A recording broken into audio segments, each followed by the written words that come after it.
Irán amenaza el mayor centro de IA que Google oculta en Medio Oriente. Irán acaba de publicar este video sobre Stargate, el mayor clúster de computación de IA fuera de los Estados Unidos. Está en Emiratos Árabes y no aparece en Google.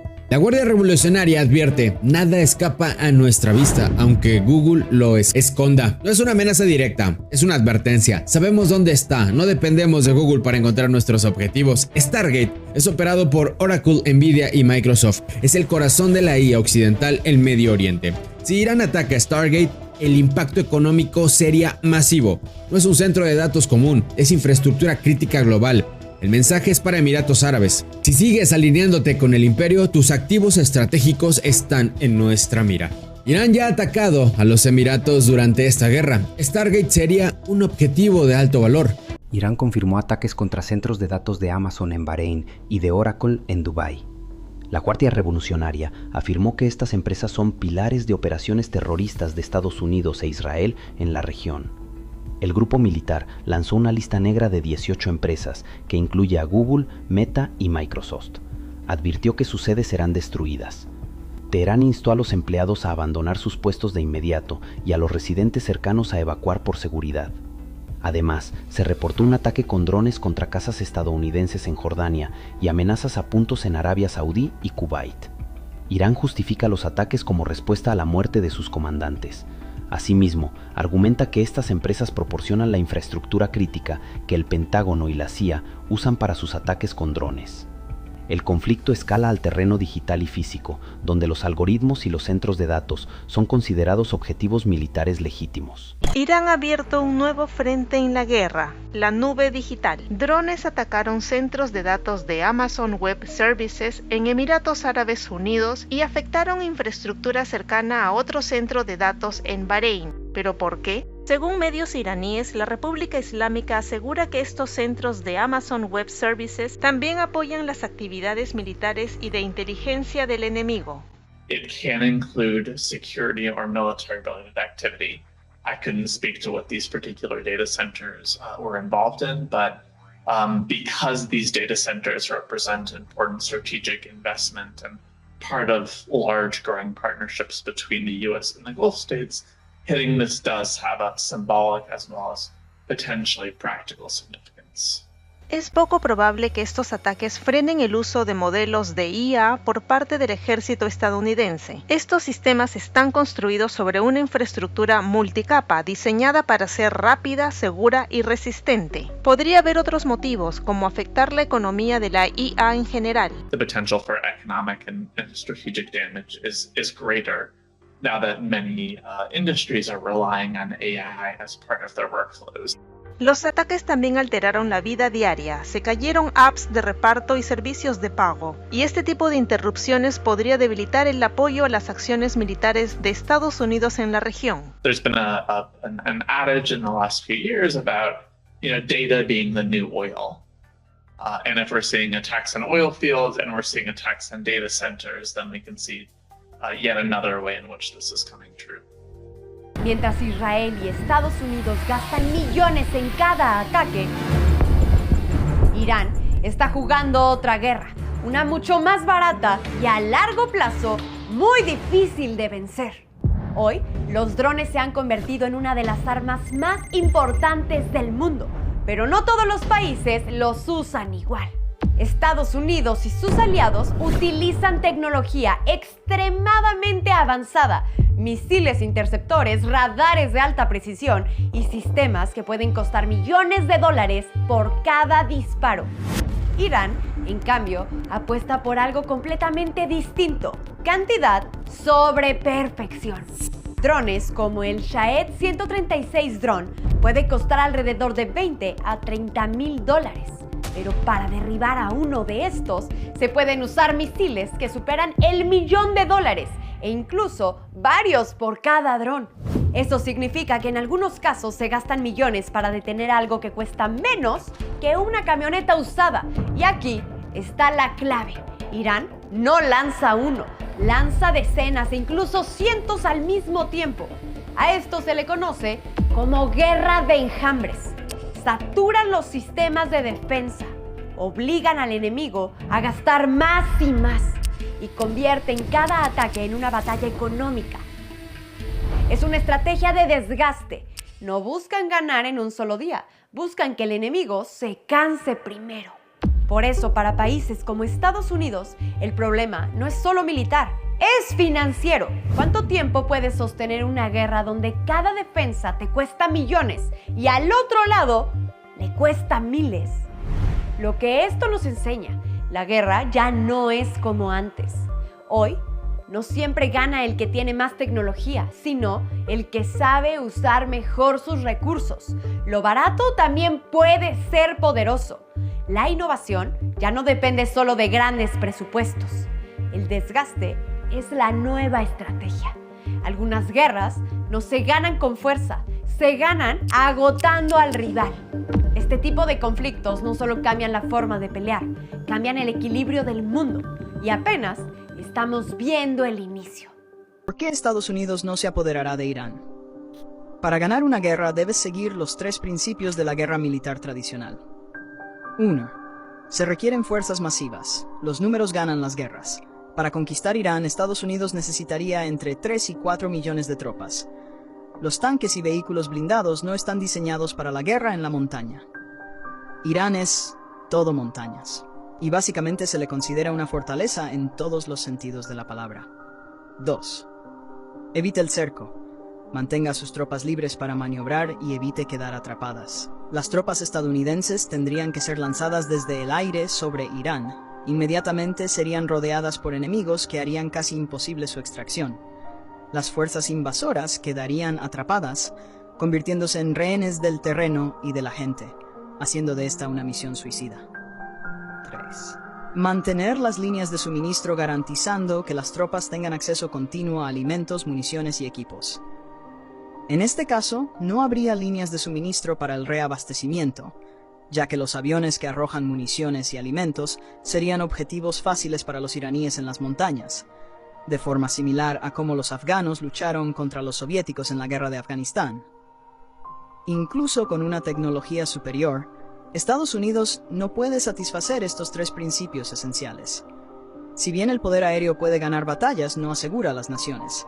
Los aliados pueden ser de ayuda, pero la coordinación entre múltiples naciones es difícil. Esto es Irán, no Irak. Ninguna cantidad de poder aéreo o tecnología cambia esta realidad. Una invasión probablemente fracasaría antes de comenzar, convirtiendo a las tropas en rehenes del terreno y de 9 millones de iraníes. Donald Trump ha tenido una reunión de emergencia en la Casa Blanca con su equipo de seguridad nacional por la crisis en Irán que ha causado consecutivas pérdidas en las últimas 24 horas. Principalmente la pérdida de los aviones de combate y que aún un día después no se ha logrado rescatar a un piloto de ellos. Además, Irán ha rechazado todos los acuerdos de cese al fuego propuestos por Trump, incluidos los de 48 horas en algunas regiones que podrían permitir el rescate de este piloto. Sabemos que Trump ha buscado desesperadamente una salida de este conflicto, pero Irán no lo permite y mucho menos con estas recientes victorias al haber derribado aviones y dañado helicópteros de combate. Trump había dicho que la guerra ya estaba ganada y que Irán ya no contaba con capacidades militares para responder, pero la realidad es que Irán está atacando de vuelta, incluso anunciando que su espacio aéreo es más peligroso en este momento que al inicio del conflicto. Todo esto parece que durará más de las 2 o 4 semanas que Trump había prometido, lo que dejará completamente manchada su reputación al no haber cumplido con absolutamente nada de lo prometido en el conflicto con Irán. Noticia de última hora, Donald Trump acaba de prohibir de facto que cualquier estudiante extranjero vaya a estudiar a una universidad estadounidense y además ha propuesto el análisis de sus redes sociales para decidir si entra o no entra en el país. Esto, amigos y amigas, es la decadencia absoluta de los Estados Unidos y es la entrada por la puerta grande a algo más parecido a una dictadura que a una democracia, que van a analizarte las redes sociales para ver si eres digno de estudiar en el gran país presidido por el gran presidente naranja. Como hay alguna opinión en contra de Donald Trump, no entras. Como hay alguna opinión en contra de Israel o a favor de Palestina, no entras. Como hay alguna opinión que tenga que ver con la izquierda o que ellos puedan considerar medianamente pro-China, no entras. esto no es la primera democracia del mundo, esto es un país que hasta el momento había sido la primera potencia del mundo, dándose un tiro en los pies y metiéndose de lleno en la época más oscura de su historia. ¿Qué creéis que va a pasar ahora con todos los estudiantes extranjeros de universidades como Harvard, que por cierto se ha convertido en la universidad más atacada por Donald Trump en los últimos meses y que representan el 31% de sus estudiantes?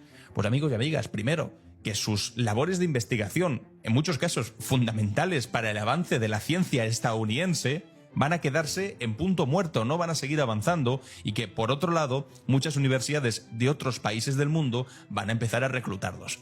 Si alguien cree que los chinos se van a mantener de brazos cruzados mientras Estados Unidos se da un tiro en el pie, impidiendo que grandes mentes científicas que hasta ahora se vienen a estudiar desde el extranjero a Estados Unidos para impulsar la investigación norteamericana, 48 horas de plazo, sí. El presidente de Estados Unidos, Donald Trump, ha declarado que si Irán no reabre el estrecho de Hormuz en un plazo de 48 horas, se desatará el infierno sobre ellos.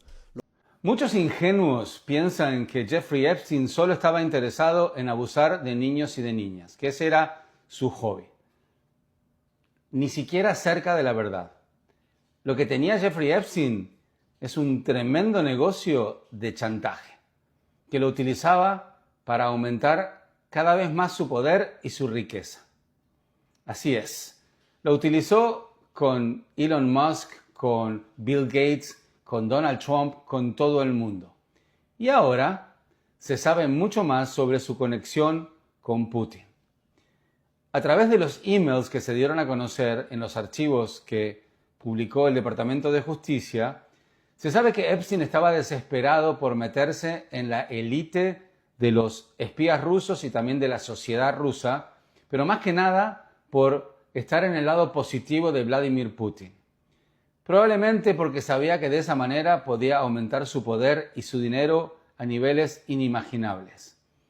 Entonces, hay una especulación muy pero muy fuerte de que Epstein le alcanzó la información a espías rusos sobre Donald Trump y estos se lo hicieron llegar a Vladimir Putin, y eso explica por qué Donald Trump lo tiene a Putin como si fuera su papá o como si fuera su ídolo.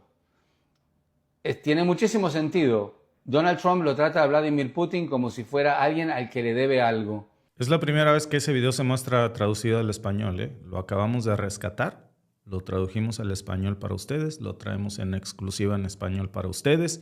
La Casa Blanca, por supuesto, está tratando de remover de las redes sociales todo este material porque resulta que, aunque en su momento fue público, lo habían logrado sepultar, y adivinen qué, son evidencias de que Trump habría estado con 2 menores de edad que fueron localizadas precisamente, como ustedes lo vieron ahí. Estos videos están volviendo a circular, un reportaje que llevaba años Donald Trump tratando de enterrar porque ahí están las pruebas. Además, el vínculo con Jeffrey Epstein, los vieron en un casino entrar con mujeres menores de edad. Ahora tiene sentido esto, miren.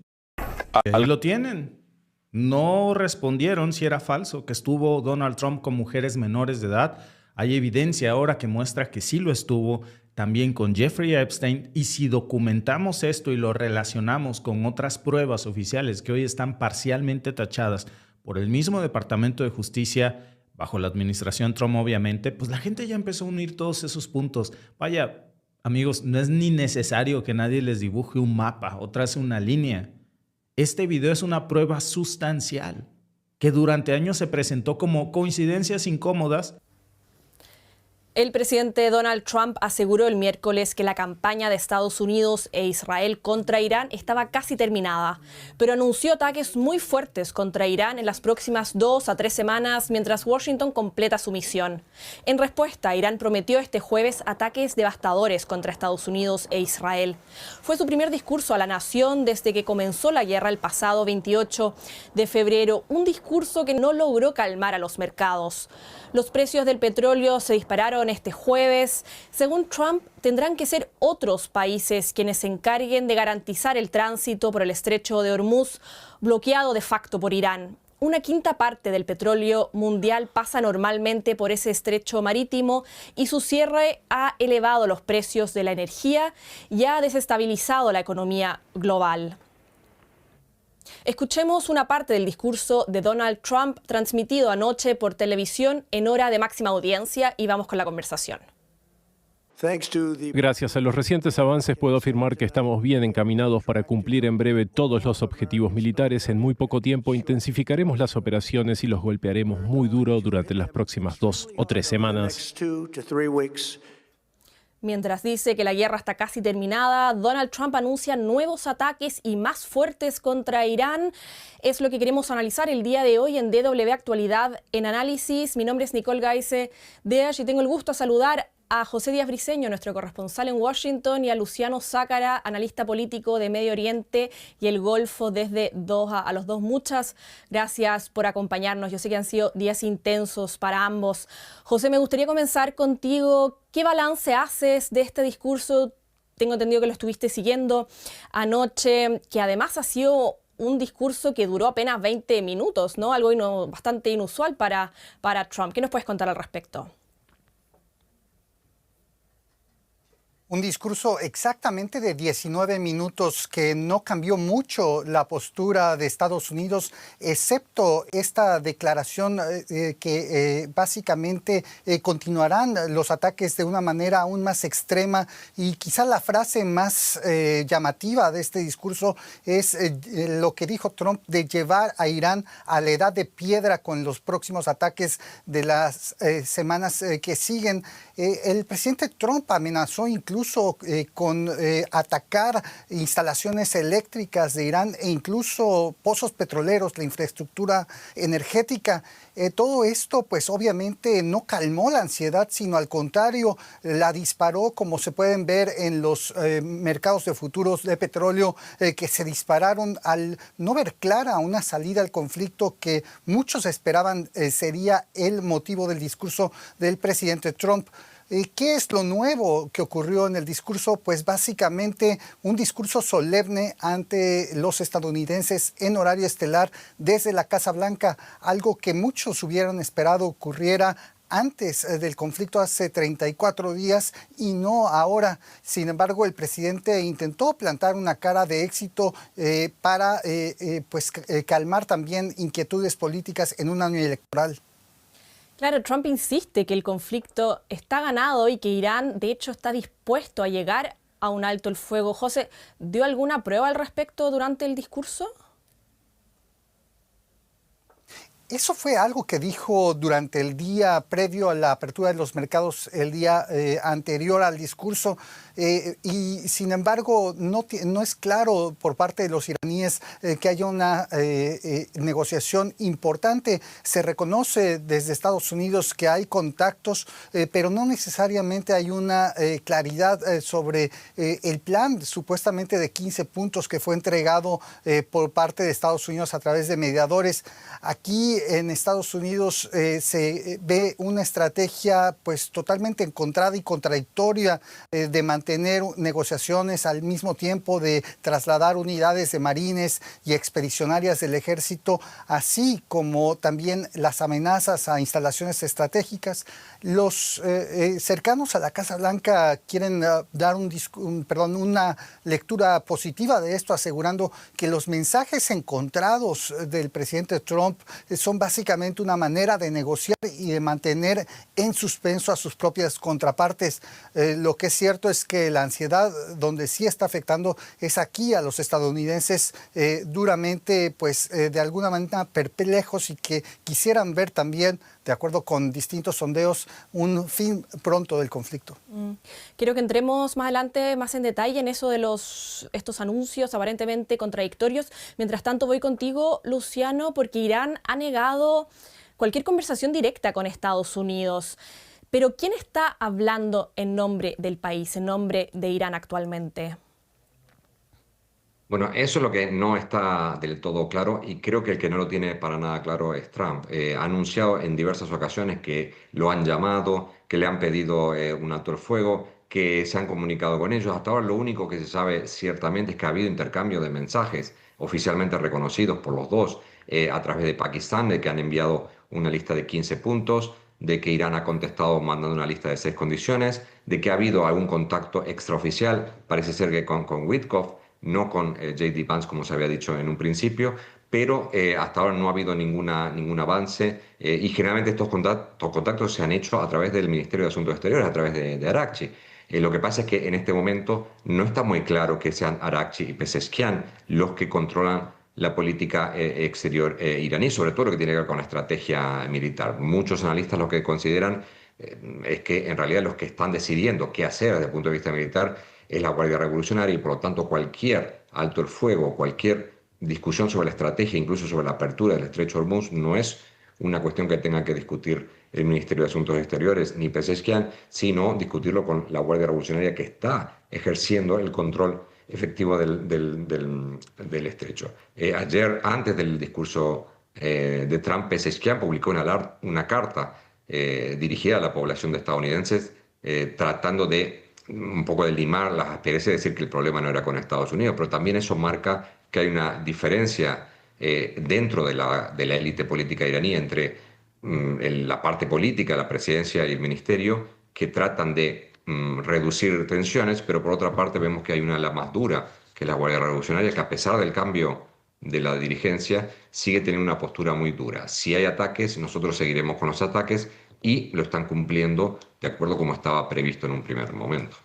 ¿Y cómo evaluarías tú la situación actual del régimen iraní? ¿Está realmente debilitado o sigue manteniendo el control? ¿Qué nos puedes contar al respecto? Sin duda se mantiene, hay una continuidad y una estabilidad. La desaparición de muchísima gente de alto nivel, entre ellos el líder espiritual, no parece haber cambiado la determinación de la élite política en continuar con esta guerra, pero lo que se nota es que había una securitización y una militarización de la toma de decisiones. Por eso decía antes, Pezeshkian y Araghchi ya no parecen tener mucho que decir y cada vez que hacen una declaración están contradichas por declaraciones del portavoz de la Guardia Revolucionaria. Por lo tanto, queda claro que si hay una decisión que tomar aquí, la tomará la Guardia Revolucionaria con la aprobación del líder, que es el que formalmente sigue teniendo el poder. Estados Unidos sigue mandando tropas, otros tantos se encuentran en camino y ya se han dado órdenes incluso de movilizar a unos 2.000 paracaidistas.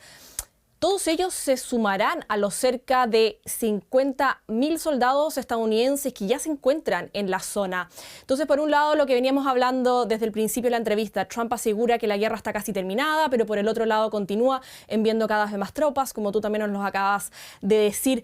¿Cómo se interpretan esos mensajes aparentemente contradictorios? Y te lo pregunto también pensando en la base MAGA en Estados Unidos. Sí, el presidente Trump le gusta presumir que la base conservadora que lo apoya del movimiento nacional populista MAGA está sólidamente atrás y tiene en cierta medida razón, a pesar de que líderes de ese movimiento como los presentadores Tucker Carlson o Megyn Kelly están abiertamente en contra del conflicto. Los sondeos muestran que solo hay alrededor de 11% de oposición dentro de ese círculo pequeño de sus apoyadores en contra de la guerra. La realidad es que aquí se ve como una toma de decisiones un tanto caótica, que si bien hubo algún plan para los primeros días, lo que se está viendo en estos momentos es básicamente una improvisación de decisiones tomadas desde la Casa Blanca respecto a la guerra, sin una claridad sobre los objetivos, a pesar de que el presidente Trump insiste en que estos han sido cumplidos. El presidente Trump y su equipo cercano están buscando salir de un embrollo en el que se han metido y que no tienen claro hacia dónde ir. 31%, de acuerdo con la encuesta de CNN, 31% de los estadounidenses aprueban la conducción económica del presidente Trump. Esta es la medida más baja en la historia de los dos mandatos del presidente Trump. Estados Unidos puede bombardear una y otra vez. Puede lanzar misiles desde barcos, submarinos o bombarderos que vuelan a miles de kilómetros de distancia. Puede destruir radares, bases militares, hangares, centros de comando y edificios estratégicos del gobierno. Pero destruir instalaciones no significa controlar un país. Para eso se necesitaría una operación terrestre. Y ahí es donde el escenario se vuelve mucho más complicado. Irán es un país enorme, con más de 80 millones de habitantes y un territorio lleno de obstáculos naturales.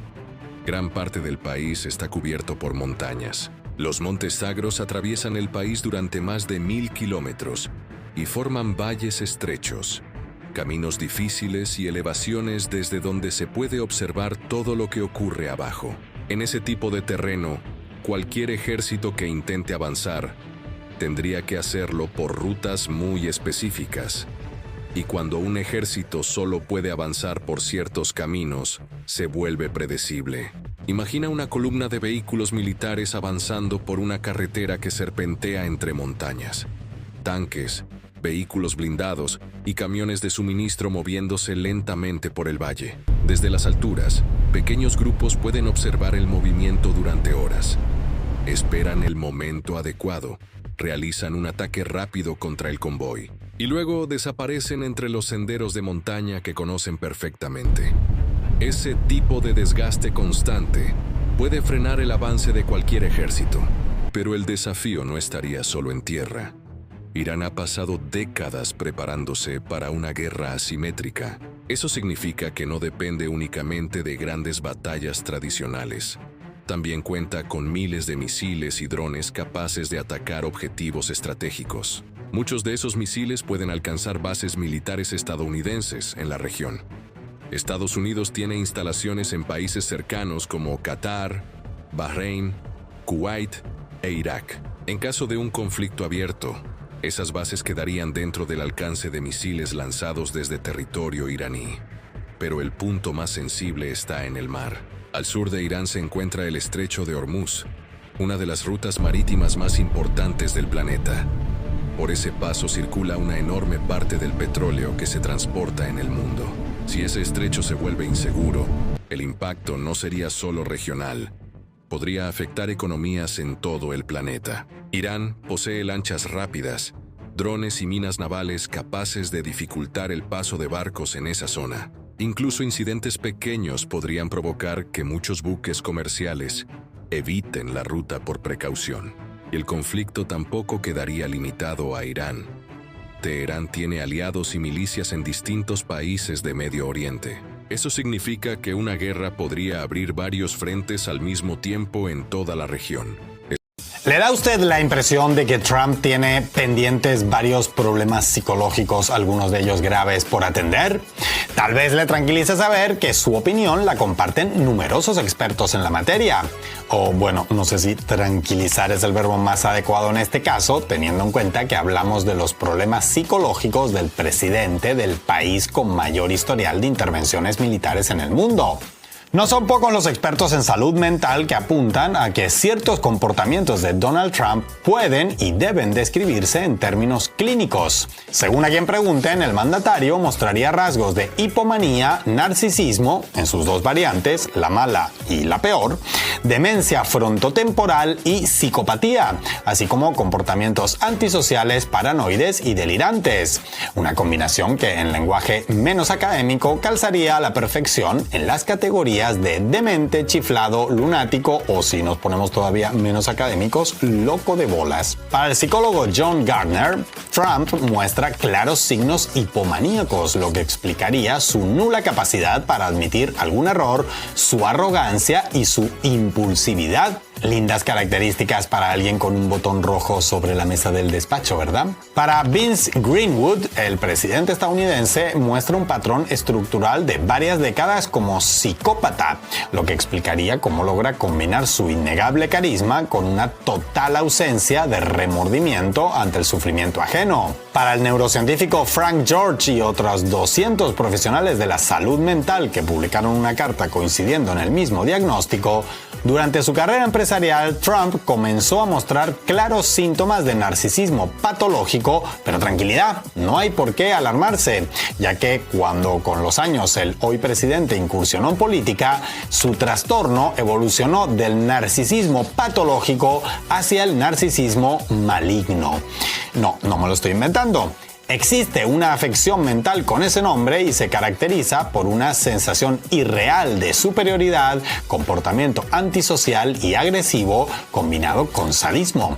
¿Les recuerda a alguien? Para el psiquiatra Robert J. Lifton, el mandatario no padece de una única patología que sobresalga sobre todas las demás, sino una combinación de trastornos mentales donde lo antisocial, lo narcisista, lo paranoide y lo delirante se combinan hasta constituir una mezcla tóxica. Aunque como ven los diagnósticos varían, el consenso entre expertos sobre el, digamos, toque técnico de Trump es tan amplio que la psiquiatra forense Bandy Lee compiló la opinión al respecto de decenas de expertos en diversas publicaciones y cada volumen publicado reúne a más expertos que el anterior. Así, en los sucesivos fascículos de El peligroso caso de Donald Trump, ya se alertaba sobre cómo las decisiones extremas, incluso bélicas, del mandatario podrían poner en serio riesgo al planeta. Noticia bomba. Donald Trump explota de ira por el rechazo masivo. Él pensaba que era el presidente más amado de la historia. Aseguró que su nombre quedaría grabado como el hombre que más hizo por el mundo. Pero algo increíble ocurrió, que le cayó la boca. Más de 8 millones de personas salieron a las calles a pedir su destitución en este momento de crisis absoluta. Parece ficción, pero es totalmente real. Quédate para conocer los detalles del estallido social. Comparte antes de que lo censuren hoy mismo. Un hombre disfrazado de él con un pañal causó furor, junto a una figura soltando excremento y un globo gigante ensuciando la Constitución. Estas imágenes, sumadas a manifestantes golpeando figuras del líder, reflejan el hartazgo por los archivos Epstein y las 34 condenas que el FBI ya calificó como creíbles. Con una aprobación del 27%, el mundo observa cómo la parodia y la furia se unen contra los actos atroces de la élite.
Estados Unidos no quiere reyes.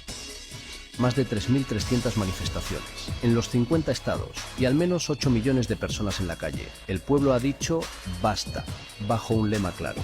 No kings, sin reyes. No quieren un presidente que actúe como tal. Protestan contra Trump, contra la guerra en Irán y contra el ICE, contra redadas, contra detenciones, contra una política migratoria cada vez más violenta. Un 59% de desaprobación hacia Trump y millones de personas que ya no se callan, porque esto no va solo de política, va de vidas, de derechos, de miedo en las calles. Cuando millones salen a la calle ya no es ruido, es el final. A Trump se le ha acabado el tiempo, porque cuando un pueblo se levanta así, no negocia, cambia las reglas. Esta es una brutal película que no te podrás perder. Civil War. En un futuro no muy lejano, en una realidad apocalíptica, donde se desata la peor guerra civil que ha existido. En medio del caos y la devastación de una nación destruida, las fuerzas de varias ciudades que prevalecen se abrirán paso hasta una Casa Blanca fortificada y peligrosa, sobrecargada de adrenalina y descontrol. Esta película de A24, el escritor de 28 días después, Ex Machina y Aniquilación, promete ser una completa locura. Llega el próximo 26 de abril a los cines. ¿Te animas a verla? Solo el pueblo de Estados Unidos podrá salvar al pueblo del mundo con este movimiento, para terminar con esta pesadilla que es la obra del europeo americano de Donald Trump.